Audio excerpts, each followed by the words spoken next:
រួចបានមុនគេឲ្យស្អាតជាងគេទទួលបានទឹកប្រាក់$10ចូលលឿនបើស្អាត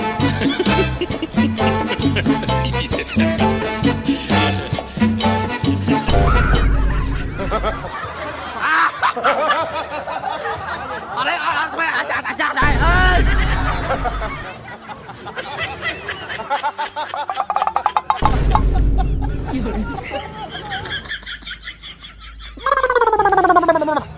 បិទបានរួចមុនគេហើយស្អាតទៅបានទឹកប្រាក់$10ពីខ្ញុំណាមួយ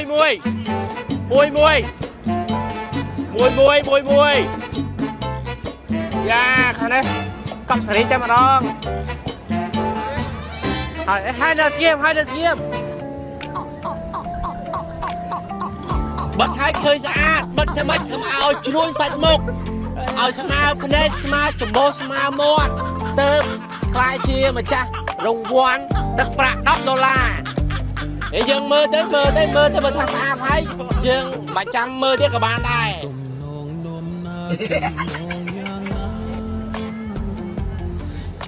ហើយណែទឹកប្រាក់$10តើបានទៅលើ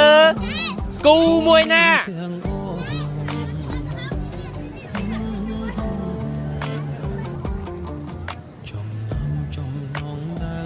ហើយណែអូខេឈរមកខាងបាត់ហើយមានអារម្មណ៍យ៉ាងម៉េចដែរតិចមុខអត់អ្នកដែលដាក់បន្ទុកឲ្យគូណាដែលបិទម៉ាបានស្អាតជាងគេគឺជាបងប្អូនទាំងអស់គ្នា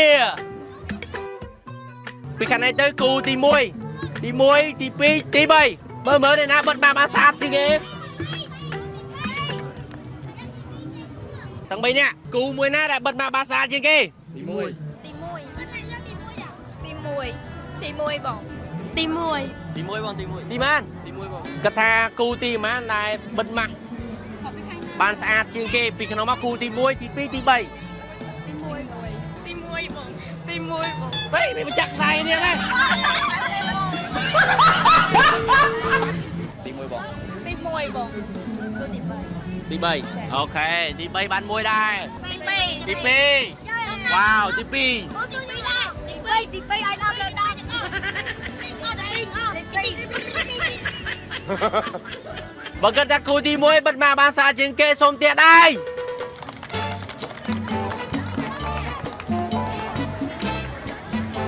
តាឥឡូវទី2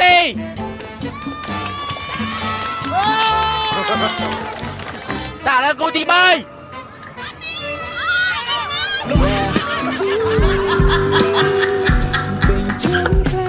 សម្រាប់អត្ថប្រយោជន៍ពេលដែលបងប្អូនបិទម៉ាស់ដៃឆក់ brand AK7 នេះភ្លាមគឺស្អាតភ្លាមតែម្ដងអត់ចាំយូរទេបិទម៉ាស់នេះម្ដងគឺស្មើនឹងម៉ាស្សាបញ្ចូលវីតាមីនដល់ស្បែកមុខរបស់យើងបានមួយដងជួយបន្ទឹងស្បែកមុខឲ្យក្មេងជាងវ័យជួយកាត់បន្ថយភាពជ្រីវជ្រួញស្នាមអុចខ្មៅនៅលើស្បែកមុខយើងបានយ៉ាងឆាប់រហ័សហើយមិនត្រឹមតែប៉ុណ្្នឹងទេគឺជួយឲ្យស្បែករបស់យើងមានសំណើមសភ្លឺថ្លារលោងតែម្ដងហើយពិសេសពីលើនឹងទៀតគឺជួយស្រូបជាតិពុលពីក្នុងស្បែករបស់យើងដែលប្រើសារធាតុគីមីនៅក្នុងស្រទាប់ស្បែកដ៏ជ្រៅអញ្ចឹងបើសិនជាបងប្អូនចង់បានស្បែកមុខសភ្លឺថ្លារលោងមើលទៅមានសំណើមពេញមួយថ្ងៃកុំភ្លេចជាមួយនឹងម៉ាស់បិទមុខដៃឆក់ AK7 ហើយបងប្អូនអាចរកទិញបានគ្រប់ទីកន្លែងគ្រប់តូបគ្រប់ហាងគ្រប់ផ្សារតែម្ដងនៅក្នុងប្រទេសកម្ពុជារបស់យើងហើយសម្រាប់ព័ត៌មានបន្ថែមឬក៏បងប្អូនចង់ស្គាល់ Page AK7 គឺខ្ញុំដាក់នៅលើវីដេអូនេះ